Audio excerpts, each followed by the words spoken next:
Flat turns on a dirt bike are one of the trickiest types of turns you'll come across, and for that very reason, a lot of riders head out to the berm, which is sometimes the long way around. If you can take flat corners well on a dirt bike, sometimes they're a great option, and a lot of the time they're the shortest way through the turn.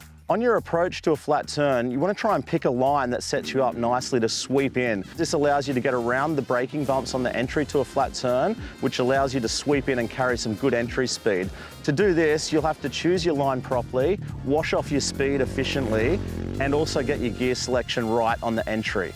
Otherwise, you'll find yourself too deep into the turn with too much going on. So if you can, try to sweep into a flat turn from an outside line and go around the braking bumps or just inside the braking bumps to allow you to carry that corner speed in.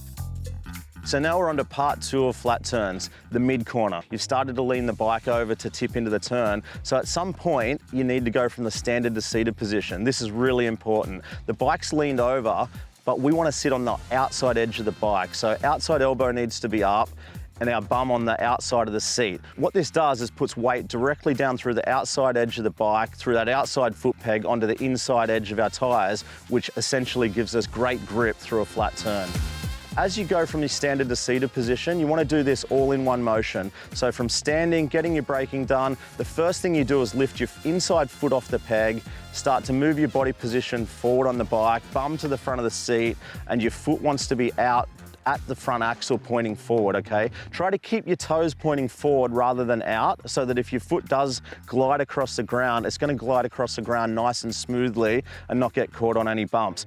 Now we need to apply some throttle. No dirt bike likes to coast through a corner, and they don't like to corner under heavy brakes. They love to be cornered under smooth acceleration. As the brakes start to come off, roll the gas on very, very smoothly through the middle part of the corner. If it's very grippy, you can roll the gas on a little harder. If it's super slick and hard pack, you've obviously got to be smooth. Just 1 or 2% throttle is enough to drive the bike through the turn. Now we're at the fun part where we can open the gas up a little bit more. If you've got your entry right, your mid-turn right, the exit's a hell of a lot of fun and should be fast.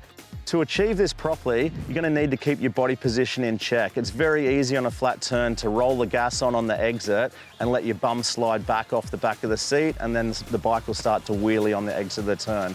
We don't want to do that. We want to keep really good grip. So keep that weight down through your outside peg, hold your head forward up over the handlebars, and choose a good exit line, and this will allow you to roll that gas on really hard on the exit of the turn. And as you exit the turn, you want to remember those gear shifts. You don't want to over rev the bike on the exit. Remember, flat turns are pretty slippery at times, so it's even good to short shift a little bit on the exit of a flat turn to give yourself the best amount of drive possible. The more you practice this, the easier it will get, and the more grip you'll find yourself having on a flat turn. It's repetition that gets you comfortable with flat turns. If you practice flat turn after flat turn, eventually you'll feel super comfortable and you won't steer away from them.